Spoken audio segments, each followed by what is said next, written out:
Bonjour à tous, j'espère que vous allez bien. Aujourd'hui, je vous retrouve pour une nouvelle vidéo. C'est la 50e de ma chaîne et du coup, j'avais envie de marquer le coup et de vous proposer un truc un petit peu différent. Je voulais vous parler des séries que j'ai adoré regarder. Alors, ce ne sera pas une liste exhaustive parce que y en a certaines que je ne mentionne pas dedans. Genre, on va tout de suite écarter Game of Thrones et Stranger Things et Homeland parce que ça, c'est hors catégorie. Pour moi, c'est vraiment des séries hors catégorie qui font partie de mes séries préférées de tous les temps. Donc du coup, celles-ci, j'en parlerai pas parce qu'en plus, elles sont très très connues, très regardées. Donc je vais vous parler de 10 séries que peut-être vous connaissez, peut-être vous connaissez pas. Il y en a une à mon avis, une ou deux, je suis pas sûre que les gens connaissent parce que c'est un peu... Enfin, moi je suis vraiment tombée dessus par hasard. Donc bon, vous me direz. Je vous en ai sélectionné 5 que j'ai visualisé, que j'ai visionné sur Canal+, et 5 que j'ai visionné sur Netflix. J'avais Amazon Prime à un moment donné, que je n'ai plus. En fait, ce qu'il y a, c'est que moi, de moi-même, à titre personnel, je ne m'abonne pas aux plateformes. Mais j'ai un mari qui adore le foot. Donc à un moment donné, il y avait des matchs de foot sur Amazon, donc on avait Amazon. Et puis ensuite, les diffusions des matchs de foot ont changé de fournisseur d'accès. Et du coup, là maintenant, on a Canal pour regarder le foot, entre autres. Mais moi, je regarde pas le foot. C'est la grande passion de mon mari. C'est pas la mienne. Et Netflix, c'est ma fille en fait qui a Netflix et du coup qui nous prête son abonnement, ce qui est vraiment très sympa de sa part. Donc voilà pour la petite intro. Dernière chose, pendant que je vous présente les séries du coup que j'ai adorées, je vais colorier dans le livre les grands classiques de la littérature. C'est une page en rapport avec une série, et donc d'un livre classique qui a été repris en série. Je ne vous dis pas lequel, comme ça peut-être vous découvrirez au fur et à mesure du coloriage. Si jamais vous me voyez regarder un petit peu à côté, j'ai mon ordinateur en fait à côté, parce que pour certaines séries, le résumé est un peu... j'ai peur de partir dans tous les sens et de ne pas réussir à synthétiser exactement ce que je veux dire. Donc du coup, j'ai pris mon écran à côté pour pouvoir bien vous résumer la série et aussi vous donner les noms de certains acteurs que je ne connais pas par cœur. Moi, je suis quelqu'un de très visuel, donc les visages, je peux les reconnaître même 20 ans après, je reconnais des visages. Par contre, des noms, vous me dites un nom, 5 minutes après, j'ai déjà oublié. Donc du coup, c'est mon petit pense-bête. Voilà, voilà. Alors, là, je vais commencer par les séries que j'ai vues sur Canal. Donc, la première série dont je voulais vous parler, c'est Yellow Jacket. Donc, je vous mettrai des photos à l'écran, comme ça vous donnera peut-être envie de les regarder. Alors, Yellow Jacket, c'est quoi? Franchement, j'ai adoré. J'ai trop adoré cette série. Ça parle d'un groupe de jeunes filles. Je crois qu'on doit être dans les années 1996. Donc c'est une bande de jeunes filles qui vont au lycée et qui font partie de l'équipe de foot du lycée. Et en fait, elles gagnent un tournoi et pour disputer le tournoi national, elles doivent aller dans une autre ville. Et pour cela, elles doivent prendre l'avion. Donc elles prennent l'avion avec toute l'équipe et puis avec leur coach, leurs deux coachs. Et en fait, ce qui se passe, c'est qu'elles survolent, je ne sais pas dans quel état ils mettent ici qu'elle survole le Canada. Et en fait, en survolant le Canada, donc vous voyez les grandes étendues de sapins à perte de vue, etc. Et en fait, l'avion a un problème et il se crache en pleine nature, mais en pleine pampa. Et en fait, le groupe de filles va survivre dans des conditions qui sont un petit peu... on sait quasiment... on sait d'ailleurs dans les premières images de la série que leur survie, elle est due à des pratiques un peu problématiques. Et du coup, on va suivre ce groupe de filles à la fois dans dans leur survie, dans leur survie au quotidien, et aussi on les retrouve des années plus tard, quand elles sont adultes, et on voit ce qu'elles sont devenues, et après il y a toute une intrigue en fait autour de... Il y a toute une intrigue en fait qui se met en place, et j'ai trouvé que c'était vachement bien en fait. Je sais plus combien il y a de saisons. Il y a 3 saisons, et là moi j'attends avec impatience la 4e saison qui devrait arriver cette année, et franchement j'ai hâte parce que j'adore cette série. Dedans vous avez l'actrice, quel est son nom? Sophie Thatcher. Je ne sais pas si vous la connaissez, Sophie Thatcher. Elle a joué entre autres dans un film d'horreur, mais complètement décalé, qui s'appelle Companion. Je vous mettrai à l'écran l'affiche du film où elle joue un robot androïde tueur. C'est génial ce film aussi. Et c'est complètement décalé. J'adore cette actrice. Elle a joué aussi dans, je crois que ça s'appelle Hérétique, une série avec Hugh Grant qui était sortie, il me semble, en fin d'année dernière, mais que j'avais bien aimé, mais c'était pas non plus la série du siècle, quoi. Mais en tout cas, franchement, Yellow Jacket, si vous l'avez jamais vu, allez-y. Je trouve que c'est une série qui donne la pêche, et là, je parle pour toutes les femmes et les filles qui regardent la chaîne. Les hommes, je suis désolée, ce propos n'est pas pour vous. Mais en tout cas, ça vous donne un peu la niaque, quoi, comment dire, l'envie de ne pas se laisser faire, et puis de d'avancer, d'être résiliente, etc. Donc je trouve que c'est vraiment une série intéressante. Donc voilà pour la première série. La deuxième série dont je voulais parler, donc celle-ci, c'est ma fille qui m'avait fait découvrir. Et ça, c'est Silo. Alors, si il y a des lectrices et lecteurs parmi vous, peut-être que vous connaissez le livre, parce qu'il s'agit à la base d'un livre. Moi, je ne l'ai pas lu. J'ai pas lu le livre, mais par contre, j'ai regardé la série. Et au départ, j'étais un peu... le pitch de la série ne m'intéressait pas plus que ça. Je trouvais ça un peu, bon, bof. Et en fait, je sais pas, je me suis laissée prendre au jeu. J'ai adoré cette série. J'ai tout regardé d'un coup. Et là, c'est pareil, j'attends. Je vais regarder d'ailleurs quand sort la prochaine saison, parce que j'adore cette série, quoi. Donc l'histoire, c'est une série dystopique. Et en fait, il y a eu une catastrophe sur la Terre, et l'air est devenu complètement toxique et irrespirable.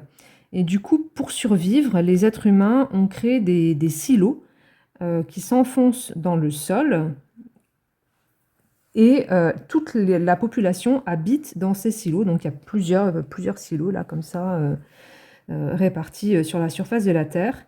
Et en fait, on suit la vie du coup de ces habitants.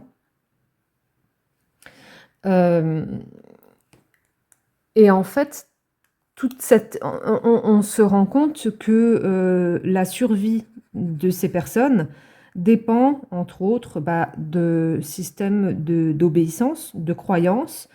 Et à un certain moment, en fait, il va y avoir un truc qui va faire vaciller, un petit peu douter les gens du silo. J'explique peut-être pas très bien.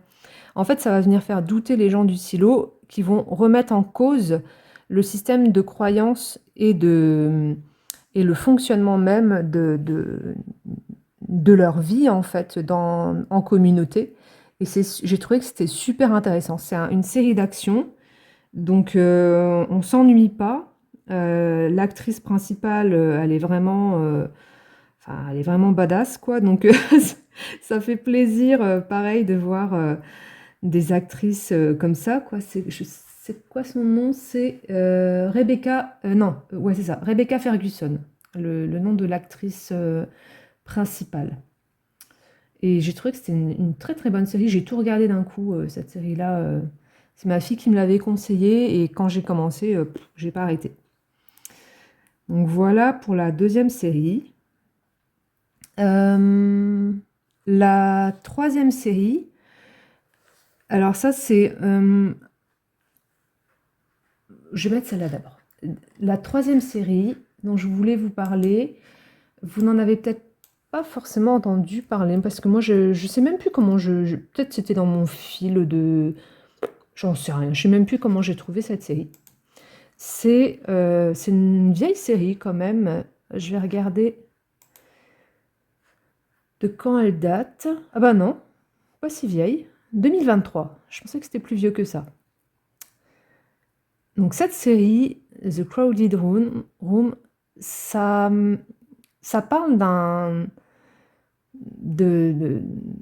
gars qui s'appelle Danny et qui est arrêté parce qu'en fait, il est soupçonné d'avoir tiré sur quelqu'un, d'avoir voulu tuer quelqu'un. Donc il est arrêté et il est comme en garde à vue en fait. Et en fait, pour pouvoir le juger, ils font appel à une psychologue, je crois qu'elle doit être psychologue, l'actrice. Et cette actrice est chargée de l'évaluer, de faire son évaluation psychiatrique. Donc elle est peut-être psychiatre. Et en fait, elle cherche à savoir si ce qu'il dit est vrai, si il ment, si on ne sait pas trop en fait, c'est pas très très clair. Et en fait, au fur et à mesure de l'histoire, eh ben, on apprend à comprendre l'histoire de ce jeune homme et de savoir comment il en est arrivé là. Donc je ne vais pas trop en dire parce que, bon, moi personnellement, si on me spoil quelque chose, ça ne me fait rien du tout. Et je sais qu'il y a des personnes qui n'aiment pas quand être spoilées, donc je ne vais pas trop vous en dire. Mais c'est une série qui parle de santé mentale. Pour moi, ça parle de santé mentale et de résilience. Et voilà, comment on fait avec certaines histoires difficiles, comment on fait pour s'en sortir. Et j'ai trouvé que c'était super bien fait en fait. Ce qu'il y a, c'est que j'avais commencé à la regarder et puis je m'étais arrêtée parce que je trouvais ça un peu long, un peu ennuyant.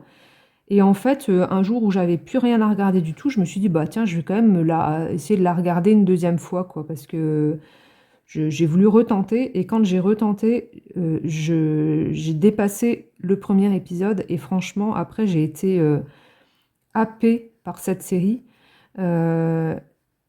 qu'il faut regarder jusqu'à la fin, en fait. Ça fait partie des séries qu'il faut vraiment regarder jusqu'à la fin. Alors, c'est une mini-série. Il y a 10 épisodes. Donc c'est pas très très long non plus. C'est avec Tom Holland. L'acteur principal, c'est Tom Holland. Et l'actrice principale, c'est Amanda Seyfried. J'ai un très mauvais accent anglais, vous m'excuserez. Et franchement, elle est très très bien cette série. C'est une série Apple TV. Et souvent, j'ai remarqué les séries Silo, c'est Apple TV aussi. Souvent, les séries Apple TV, elles sont bien quand même. Et ça, c'est inspiré d'un roman de Daniel Keyes. Daniel Keyes, si vous lisez un petit peu, c'est celui qui a écrit Des fleurs pour Algernon. Donc il parle aussi de santé mentale, Des fleurs pour Algernon.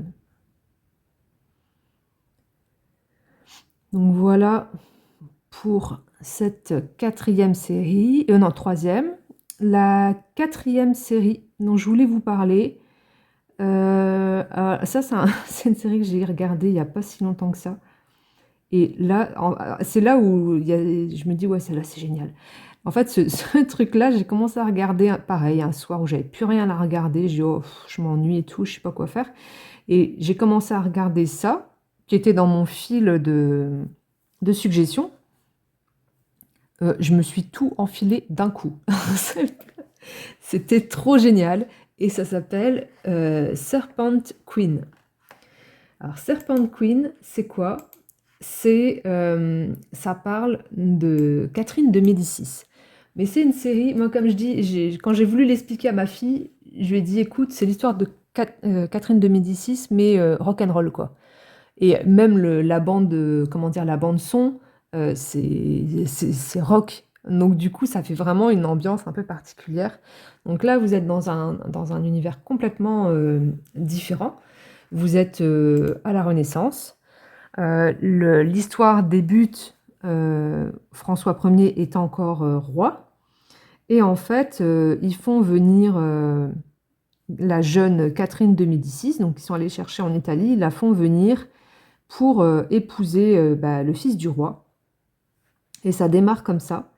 Et en fait, vous allez naviguer entre l'âge adulte de Catherine de Médicis, quand son mari est déjà décédé, et l'âge jeune, enfin adolescente, quoi. Et du coup, son arrivée à la cour, comment elle a fait pour s'en sortir, enfin, parce que Catherine de Médicis, elle avait quand même une sacrée réputation. Elle a eu une réputation d'empoisonneuse, d'intrigante, etc. Et en fait, j'ai trouvé cette série, mais vraiment juste incroyable. En fait, les costumes, mon Dieu. Vous voyez, pour vous donner un ordre d'idée, là, la dernière fois, j'ai commencé à regarder La Reine Charlotte, donc qui fait partie de la série des Bridgerton, que moi, je n'ai pas regardé encore, Bridgerton, parce que c'est moins mon truc. Les costumes dans Bridgerton, ils sont beaux, ils sont esthétiquement, c'est beau, etc. Mais là, je sais pas, il y a quelque chose où c'est un peu plus, je sais pas. Je trouve que cette série est vraiment très, très, très, très bien. Donc, comme thème abordé, vous avez, donc, en dehors du fait que c'est une série historique, c'est une série historique, mais c'est pas une série plan-plan. C'est vraiment, il y a du rythme et tout, et c'est vraiment bien, quoi. Ce que je veux dire, c'est que vous n'avez pas besoin d'être passionné d'histoire pour regarder cette série, hein. C'est vraiment, ça se regarde super bien.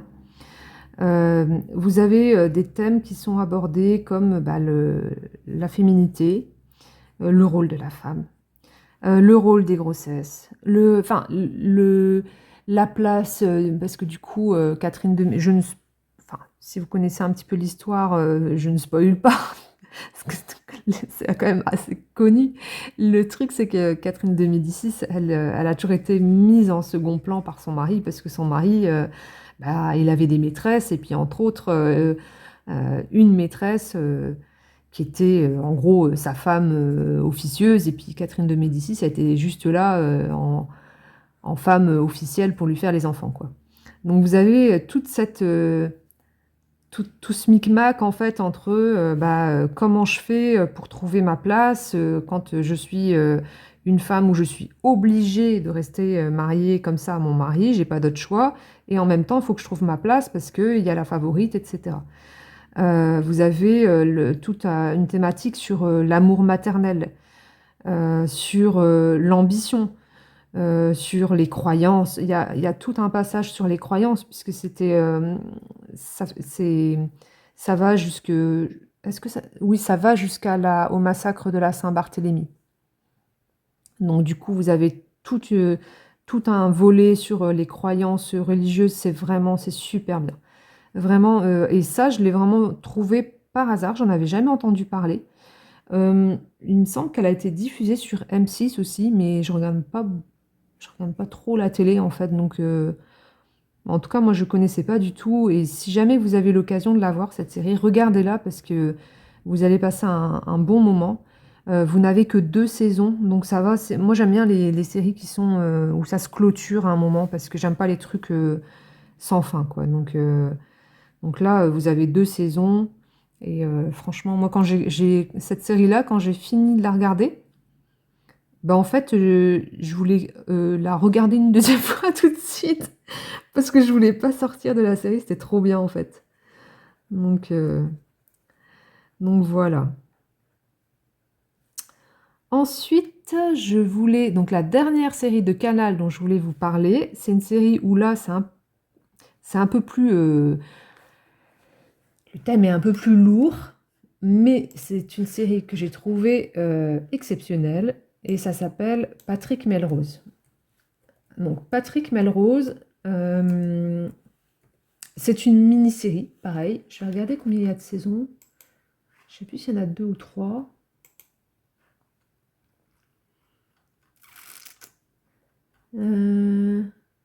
Tac, tac, tac. Ou il y en a une? Oh, je sais plus.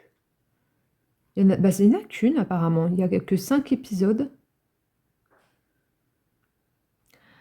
Patrick Melrose, c'est une série qui est tirée d'un livre que je n'ai pas lu, mais du coup, quand j'ai regardé la série, ça m'a donné trop envie de lire le livre, tellement c'était bien.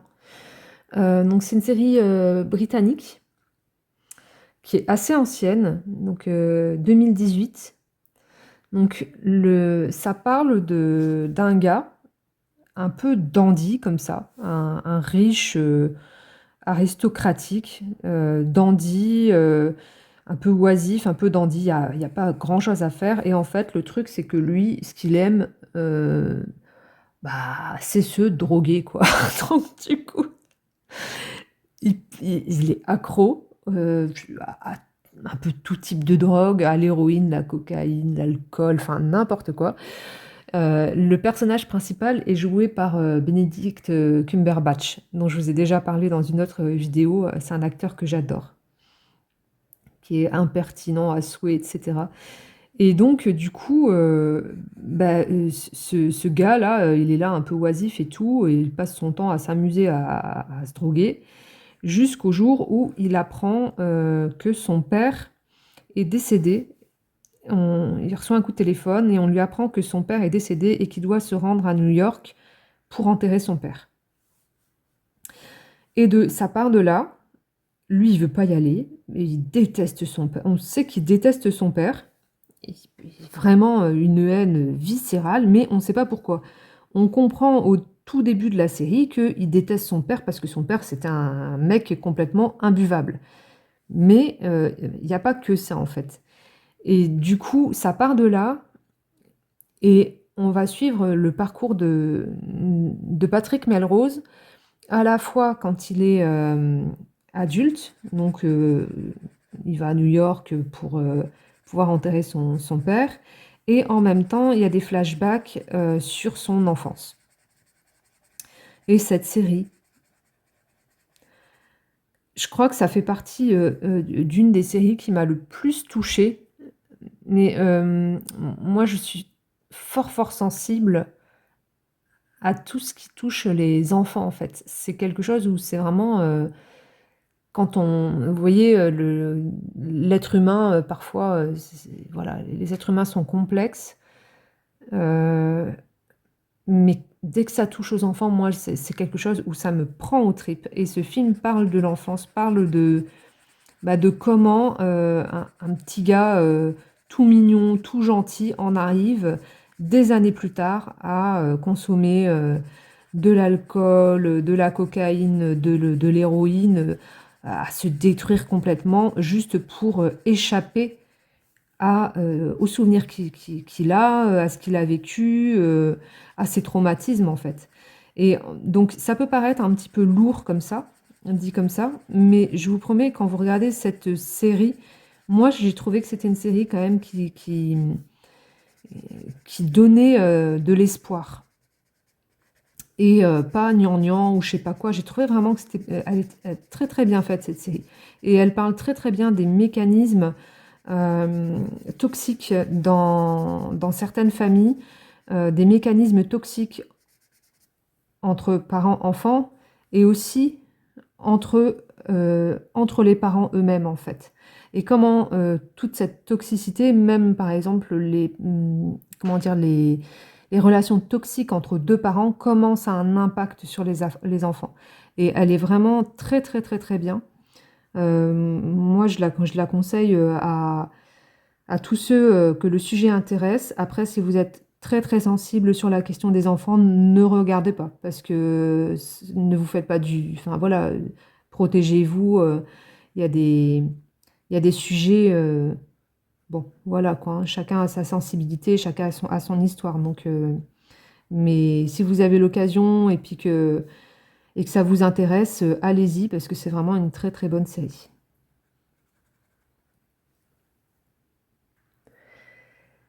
Ensuite, du coup, on passe aux séries que j'ai vues sur Netflix.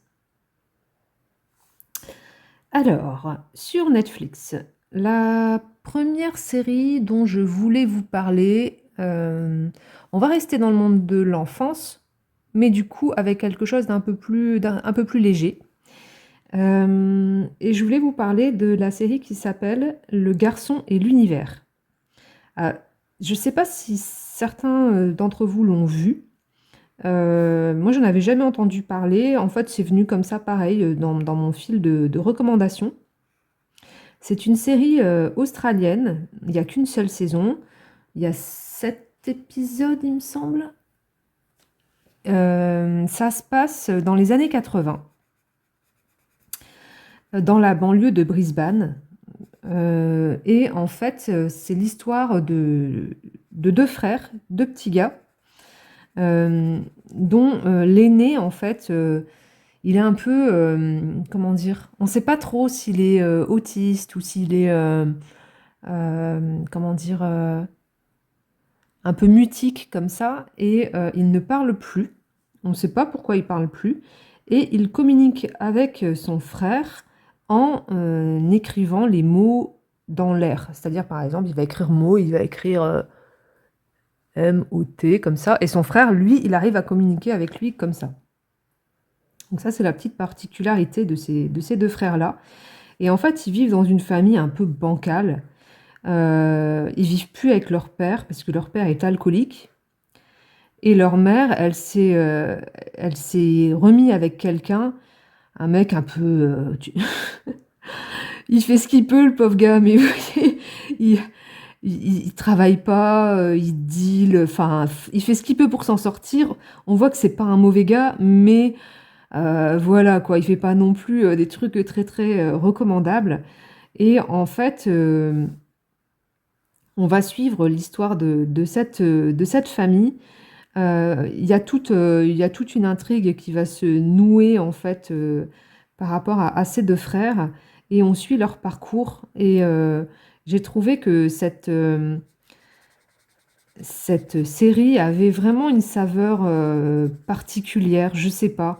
Il y a il y a une façon de filmer et puis il y a une ambiance un peu particulière. Alors la lumière est particulière aussi parce que comme c'est en Australie, la lumière comment dire, la lumière du soleil, hein, l'ensoleillement, hein, n'est pas le même du tout que chez nous. Et du coup, ça donne une image un peu particulière, un peu, je sais pas. J'ai adoré cette série en fait.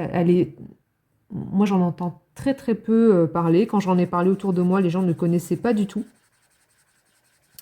Mais franchement, si vous savez pas quoi regarder un de ces jours, puis que vous avez envie de regarder un truc où, je sais pas, il y a une, en même temps, c'est une série tendre, mais c'est pas niais, vous voyez?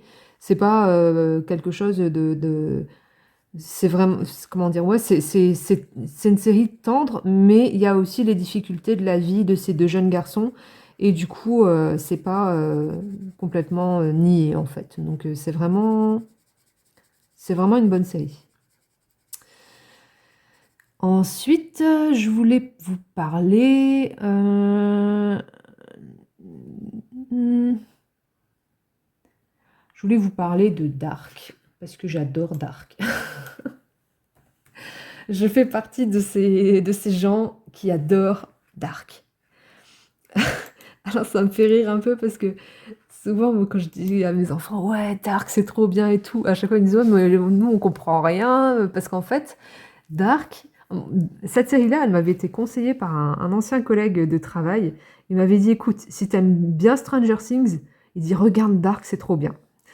Et effectivement, il y a un peu de nostalgie comme dans Stranger Things, parce qu'en fait, si vous voulez, Dark, c'est une série qui se passe... Alors, il faut aimer ce genre de truc. Le genre de truc un peu tordu, le genre de truc en plein de temporalités différentes.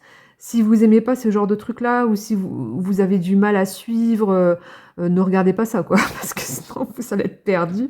J'ai, mon mari, si je lui fais voir ça, au bout d'un épisode, c'est bon, il a décroché, il a rien compris, quoi. Lui, il n'aime pas trop. C'est pas qu'il n'aime pas, c'est qu'il a du mal à suivre les intrigues sur plusieurs temporalités. Donc du coup, ça le dépasse, quoi. Donc Dark, en fait, ça parle de comment expliquer ça? En fait, ça parle d'un lieu. Donc c'est une série allemande. Ça parle d'un lieu en Allemagne. On ne sait pas trop où. Et là où habitent les gens, en fait, les gens habitent à proximité d'une centrale nucléaire. Voilà, donc il y en a certains qui travaillent à la centrale, d'autres pas, etc. Et en fait, dans cette petite commune, quasiment tout le monde se connaît, en fait, hein, depuis l'enfance. Hein, vous savez, c'est ce genre de ville ou de village où on a tous suivi le même parcours du début à la fin de la scolarité. Donc les gens se connaissent et se côtoient depuis plusieurs générations. Et en fait, dans ce village, le fils de deux policiers disparaît, le jeune fils des deux policiers disparaît un soir. C'est-à-dire qu'en fait, il devait être surveillé par c'est son grand frère? Je crois que c'est son grand frère, hein. Il devait être surveillé par son grand frère, et puis en fait, le grand frère, il était occupé à autre chose que surveiller son petit frère, et du coup, il le perd. Et l'enfant se perd dans un tunnel au fin fond de la forêt. Parce qu'il y a une entrée de tunnel dans la forêt, et il se perd, il rentre dans le tunnel et il ressort pas. Et en fait, ce tunnel, c'est un passage pour voyager dans le temps. Et donc, ce petit garçon se retrouve propulsé des années en arrière, pardon, au même endroit, donc la même commune, mais sauf qu'en fait, c'est des années en arrière, donc il rencontre des gens qu'il connaît adultes, il les rencontre alors qu'ils sont ados. Il voit ses parents ados. Donc, vous voyez, il y a tout un... C'est vraiment une histoire de voyage dans le temps, etc. Et puis après, l'histoire va évoluer. Euh, Moi, j'ai beaucoup aimé. Je sais plus combien il y a de saisons.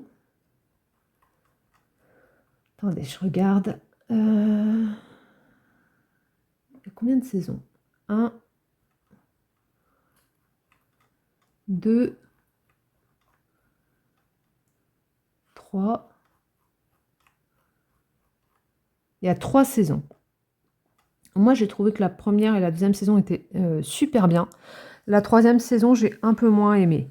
Mais bon, c'est tellement... les intrigues sont tellement imbriquées que pour sortir de ce système, je pense que les scénaristes, ils n'avaient peut-être pas forcément prévu de porte de sortie. Donc je trouve que ça se ressent un petit peu, mais les 2 premières saisons, j'ai vraiment adoré. Il y a toute une réflexion justement sur sur le voyage dans le temps, la relation au temps, le ouais, il faut voir. C'est vraiment une bonne série. Et c'est de la nostalgie qui est pas qui est moins doudou que Stranger Things, quoi. C'est-à-dire que vous allez naviguer dans les différents espaces-temps, quand vous vous retrouvez dans les années 80, bah, c'est pas les années 80 de Stranger Things, hein. Les années de 80 de Stranger Things, elles sont pop, elles sont fun, machin, là, c'est un peu plus sombre, en fait. Moi, je dirais, c'est Stranger Things en sombre, en fait, cette série-là. Donc voilà. Donc voilà pour cette première série Netflix. La deuxième... non, cette deuxième série de Netflix. Je ne sais même plus compter, je suis perdue.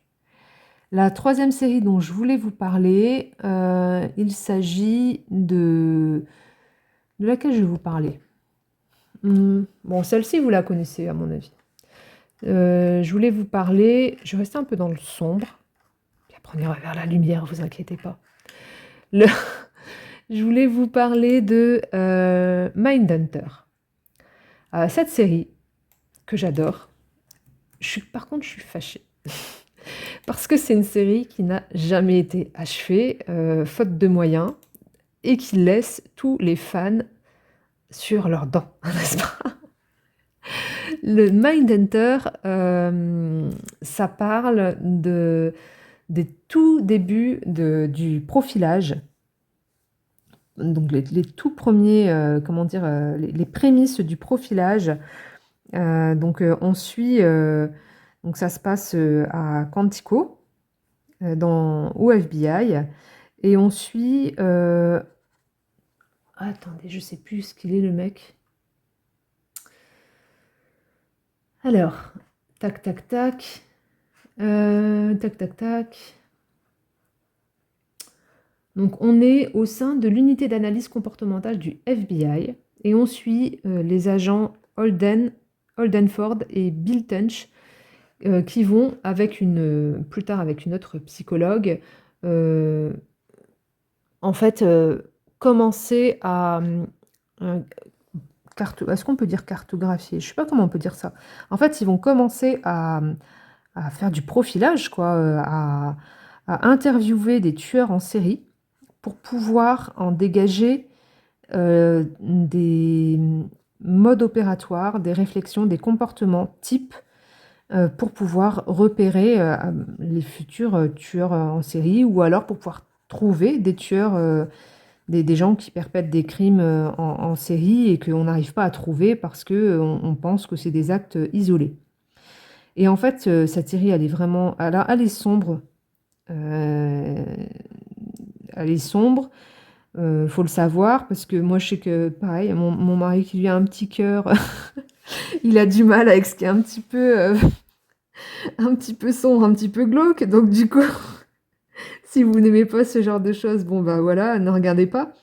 Mais c'est une série qui est très, très intéressante pour plein de raisons, en fait. Bon, d'abord, sur l'aspect profilage, sur l'aspect historique. Je mets des gros, gros guillemets parce que, bon, c'est une série, hein, c'est pas non plus un livre d'histoire. Hein. Mais sur l'aspect historique par rapport à certains grands tueurs en série qu'on voit dedans. Par exemple, il y a BTK, il y a Ed Gein. Est-ce qu'il y a Ed Gein? Je sais même plus. Je sais plus. Mais c'est donc voilà, d'un point de vue culture, c'est intéressant. D'un point de vue, je trouve surtout que c'est une très bonne série par rapport à l'évolution des mentalités dans les années 70, que ce soit au niveau du coup de la psychologie, du profilage, de la prise en compte des détenus, et aussi la place de la femme. Voilà, toutes ces choses-là, en fait, qui transparaissent en filigrane dans cette série, et j'aime beaucoup. Et je suis vraiment déçue qu'elle se soit arrêtée et qu'il n'ait pas continué. Il me semble que normalement elle aurait dû continuer, mais qu'ils ont arrêté le tournage faute de moyens, il me semble. Mais bon, c'est comme ça. Donc du coup, des fois, quand ça me manque trop, bah, je regarde une fois de plus. La fille qui adore les tueurs en série. Non, non, faut pas déconner non plus. Genre par exemple la série... la dernière série... c'est pas Dahmer, c'est l'autre. Bah, c'est sur Ed Gein, il me semble. J'ai même pas regardé jusqu'au bout. Ouais, c'est ça, c'est Monster Edgin et j'ai pas regardé jusqu'au bout parce que c'était trop glauque. C'était pas le moment pour moi de regarder ça, donc j'ai même pas regardé jusqu'au bout. Donc voilà.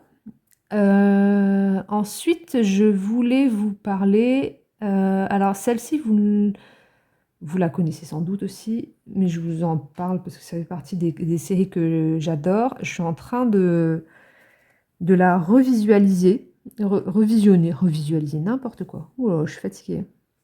Je suis en train de la revisionner là actuellement parce que je sais pas trop quoi regarder et c'est vrai que c'est une très très bonne série. Il s'agit des Jeux de la Dame. Euh, donc le jeu de la Dame, ça parle d'une petite fille qui a un accident avec sa maman dans les années 60. Elle a un accident avec sa maman et sa maman meurt sur le coup. Et du coup, elle survit et elle est transférée dans un orphelinat. Et dans cet orphelinat, en fait, elle va rencontrer le concierge et de fil en aiguille, le concierge va lui apprendre les échecs. Et ça va devenir la passion de cette petite fille qui va devenir grande joueuse d'échecs. Donc, je suppose que vous en avez déjà entendu parler si vous aimez les séries. Moi, j'adore cette série. Je trouve que l'actrice joue vraiment très bien. À la fois, alors là, du coup, comme je suis en train de la revoir, je trouve que l'actrice enfant, mais elle joue vachement bien en fait.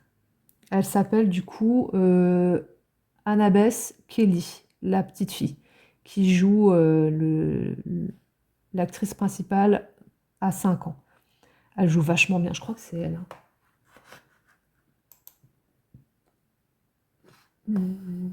Il n'y a pas de photo.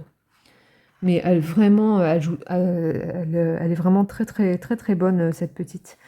Et j'adore cette série pour plein de raisons. La résilience. Comment, comment on fait pour s'en sortir quand, bah, voilà, quand on a tout perdu, qu'on est paumé, qu'on sait vraiment pas comment on va faire pour, pour construire sa vie, quand on n'a plus de parents, quand on n'a pas de voilà quoi, c'est vraiment en gros, la mouise quoi, hein, bah, comment on fait pour s'en sortir? Comment on fait, il y a toute une partie, que moi je trouve super intéressante parce que la petite fille, pour le coup, visualise ses parties d'échecs. Donc il y a, pour moi, il y a vraiment ce truc de comment on fait grâce à l'imaginaire pour pouvoir s'en sortir, pour pouvoir, voilà, comment les enfants ou parfois les adultes aussi hein, mettent en place des stratégies pour pouvoir survivre à des situations extrêmement difficiles. Et je trouve que cette série est intéressante. On y aborde aussi le sujet de la santé mentale et des addictions. Parce qu'à l'époque, en fait, donc ça se passe aux États-Unis dans les années 60. Et à l'époque, en fait, on trouvait rien de mieux pour calmer les enfants et les tenir, quoi, de leur filer des anxiolytiques à forte dose pour les calmer. Donc du coup, bah, forcément, les enfants devenaient dépendants, hein, parce que ce sont des médicaments qui sont extrêmement... comment dire, il faut les manier avec précaution parce que c'est des médicaments qui sont extrêmement addictifs. Donc il y a toute une partie, toute une réflexion autour de la santé mentale, les substances, etc. Et je trouve ça vraiment intéressant. Et aussi toute une partie sur bah, l'émancipation des femmes, quoi, et comment on fait quand on est une jeune femme et qu'on n'a pas de bagage, vous voyez, quand vous n'avez pas papa et maman derrière vous, bah, comment vous faites pour vous en sortir? Et je trouve que cette série est vraiment très très bien par rapport à ça. Et la dernière série dont je voulais vous parler, alors celle-ci vous la connaissez peut-être moins, parce qu'elle est moins mise en avant. Elle a été mise en avant quand elle est sortie, mais on en entend moins parler. Il s'agit de Cassandra. Et alors Cassandra, moi, ça fait partie des séries où quand je voyais l'affiche, je disais: «Ouais, bof, ça a l'air d'être vraiment la série en carton». Et en fait, je vous promets, j'ai commencé à regarder, je n'ai pas arrêté. Et je pense que je vais la re-regarder parce que j'ai adoré. Donc c'est aussi une mini-série, il y a 6 épisodes. C'est une série, allemande et ça pose plein de questions super intéressantes, que moi j'adore. Hem, donc l'histoire, c'est l'histoire d'une famille, donc qui emménage dans une maison qui a pas été habitée depuis au moins 50 ans, quoi. Donc ils plaquent tout et vous voyez, c'est le genre, «Ouais, je plaque tout, j'ai envie d'une nouvelle vie et je vais vivre dans une super baraque, à la campagne», quoi. En gros, c'est ça, quoi, hein. Bon, ils sont pas totalement à la campagne, mais vous voyez l'esprit.